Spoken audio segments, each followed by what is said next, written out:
Thursday night Draftstars picks. We got Panthers v Storm, which is going to be a pretty fun game there, obviously without Cleary and Luai. But the Storm are missing Pat, for example, and Hughes. So it's going to be a very even tussle, I would say.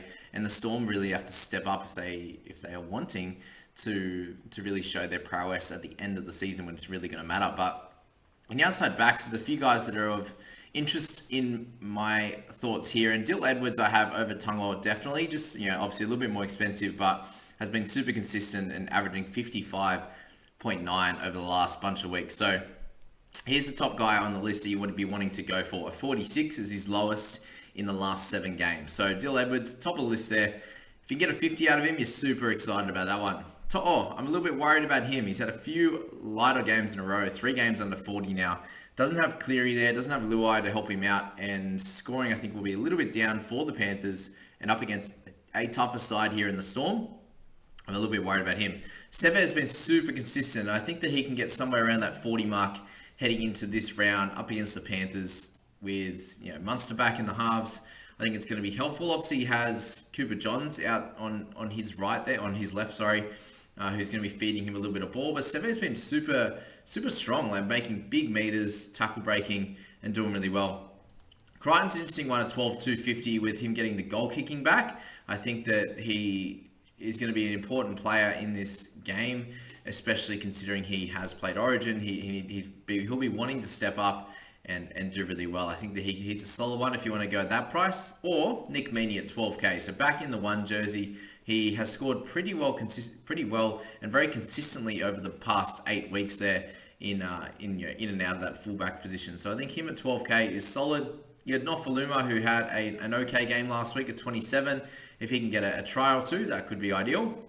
I think Taruva, so Sanua Taruva there, getting his opportunity. Looks like he's going to be in the wing position. If that's the case, if he gets named there in the hour before match team list, and I think he's a good one to pick up at that 9k, whether it's in flex or in the outside backs there as well.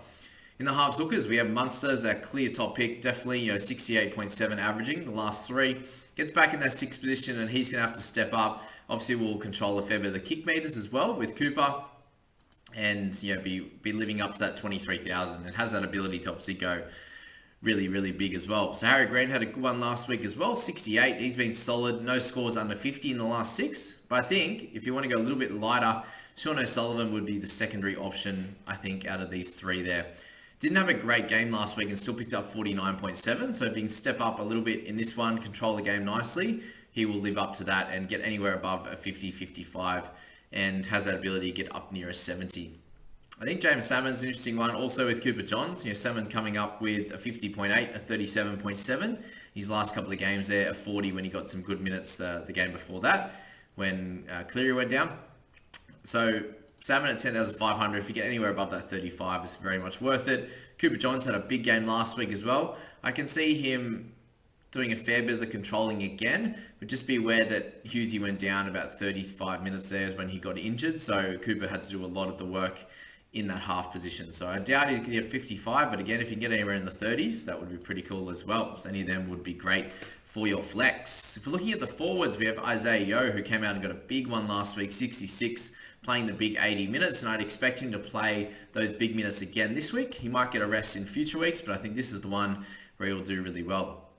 If you want to stay away from that kind of price point, then you've got a few guys here. Kenny Bromwich is surprisingly averaging super consistently over the last month.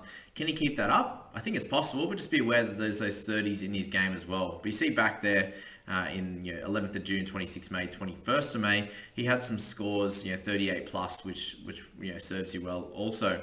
If you're looking for some consistency, there's a bunch of guys in this middle section. You've got Kamakamika, you've got Smith, and you've got Martin, all scoring really well. And then a little bit lighter, you've got Moses Leota, who had his lowest game in 3 weeks there, 36.9. But again, if you're picking up that, it's not the worst in the world. You've got Martin, who's averaging 46, surprisingly, with that big 64 in his average. Brendan Smith coming back with a great score of 56. So I still think he can come out and play some decent minutes and do well for your side. And Kamakamika, we speak each and every week. about. So Jesse Brom as well, been sneakily good the last 2 weeks, so he's another option at 11,000 if you have to go there.